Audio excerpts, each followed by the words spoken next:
certify that the President of the United States of America, authorized by Executive Order 16 January 1969, the passing of the battalion colors from Command Sergeant Major Cobalt represents his last act of service to the outgoing commander.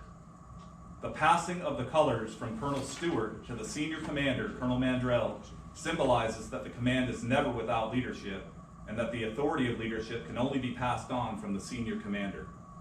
The passing of the colors from Colonel Mandrell to Lieutenant Colonel Tallman displays his trust and confidence in passing the responsibility of command to the unit's new leader. The receipt of the colors from Lieutenant Colonel Tallman to Command Sergeant Major Cobalt symbolizes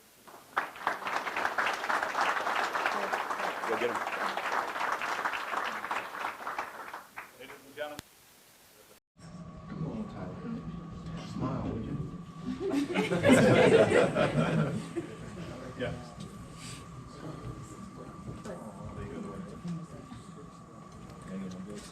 Okay, make a little bit, shift over a little bit so we can get through.